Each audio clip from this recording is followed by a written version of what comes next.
नमस्कार दोस्तों, स्वागत है आपका आपके अपने YouTube चैनल आसान राह फॉर यू में। जय माता दी दोस्तों, आप सभी को चैत्र नवरात्रि 2026 की हार्दिक शुभकामनाएं। दोस्तों आज हम बात करेंगे छठा नवरात्रि व्रत माता कात्यायनी की पूजा विधि, शुभ व्रत, शुभ योग, उपाय, मंत्र, भोग, रंग और साथ ही जानेंगे इच्छा पूर्ति महा उपाय के बारे में, इसलिए वीडियो के साथ अंत तक बने रहें। दोस्तों चैत्र मास की षष्ठी तिथि को नवरात्रि का छठा व्रत किया जाता है। देवी दुर्गा आदि शक्ति के 9 रूपों में से छठा स्वरूप देवी कात्यायनी का है। देवी पुराण के अनुसार कात्यायन ऋषि के घर में उनकी पुत्री के रूप में जन्म लेने के कारण ही इनका नाम कात्यायनी पड़ा।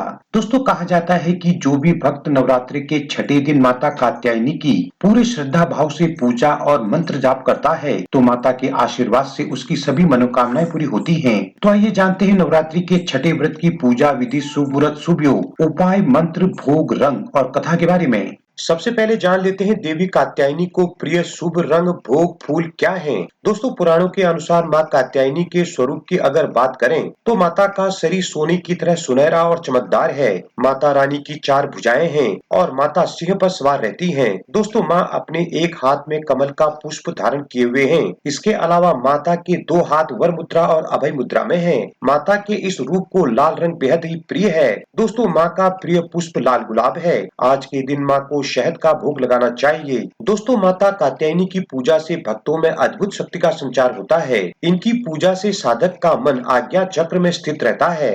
नवरात्रि छठा दिन, शुभ मुहूर्त। दोस्तों साल 2026 में छठा नवरात्रि व्रत 24 मार्च दिन मंगलवार को रखा जाएगा।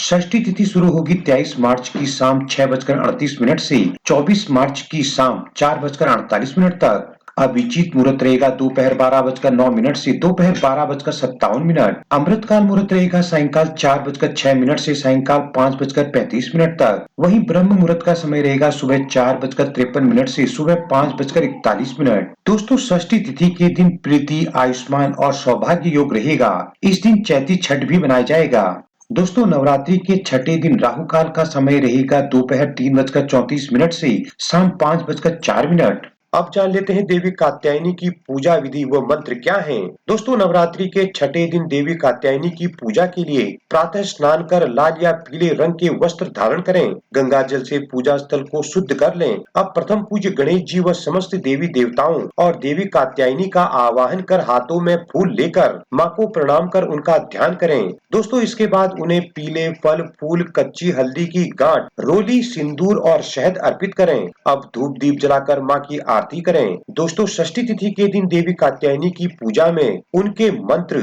ओम देवी कात्यायनी नमः का 108 बार जाप करें। इसके अद्भुत परिणाम प्राप्त होते हैं। अब जान लेते हैं इस दिन किया जाने वाला खास उपाय क्या है। दोस्तों माँ कात्यायनी की पूजा से विवाह योग मजबूत होते हैं और मनचाहे विवाह की कामना पूर्ण होती है। दोस्तों माँ को प्रसन्न करने के लिए आज के दिन माता की पूजा में पीले वस्त्र धारण कर माता के समक्ष घी का दीपक जलाएं और उन्हें पीले फूल अर्पित करें। इसके बाद माता को हल्दी की 3 गांठें और सिंदूर अर्पित करते हुए माँ के मंत्र का 11 बार जाप करें। दोस्तों पूजा के बाद हल्दी की इन गांठों को अपने पास रख लें। इस उपाय को सच्ची श्रद्धा से करें। इससे विवाह में आ रही सभी परेशानियां दूर होकर विवाह योग मजबूत होते हैं। अब जान लेते हैं इसकी कल्याणकारी व्रत कथा के बारे में। दोस्तों पौराणिक कथाओं के अनुसार ऋषि कात्यायन माँ दुर्गा के परम उपासक थे। माँ दुर्गा की कृपा पाने के लिए एक बार देव ऋषि कात्यायन ने माँ की कठोर तपस्या की। ऋषि की तपस्या से प्रसन्न होकर माँ प्रकट होकर बोली, वत्स जो वर मांगना चाहते हो मांगो। माँ के इतना कहते ही ऋषि कात्यायन ने माँ भगवती से वर मांगा और कहा कि माँ आप मेरे घर पुत्री के रूप में जन्म लें। दोस्तों ऋषि की बात सुनकर माँ ने उन्हें वर पूरा होने का वरदान दिया। फिर माँ दुर्गा ने ऋषि कात्यायन के घर पुत्री रूप में जन्म लिया और कात्यायन पुत्री होने के कारण ही माँ के इस अवतार को कात्यायनी कहा गया है। दोस्तों शास्त्रों में कहा जाता है कि माँ कात्यायनी की पूजा भगवान राम और श्री कृष्ण ने भी की थी। मान्यता है कि गोपियों ने श्री कृष्ण को पति रूप में पाने के लिए माता के इसी रूप की उपासना की थी। दोस्तों कहते हैं कि जब पृथ्वी पर महिषासुर का प्रभाव बढ़ने लगा तब देवी कात्यायनी ने महिषासुर का अंत किया। इसी कारण देवी कात्यायनी को महिषासुर मर्दिनी भी कहा जाता है। जय माता दी। दोस्तों आपको ये वीडियो और जानकारी कैसी लगी हमें कमेंट करके जरूर बताएं। वीडियो को ज्यादा से ज्यादा लाइक शेयर करें और इसी तरह की वीडियो के लिए हमारे चैनल को अभी सब्सक्राइब कर बेल आइकन को भी प्रेस करें ताकि आगे आने वाली वीडियोज की नोटिफिकेशन आपको सबसे पहले मिल सके।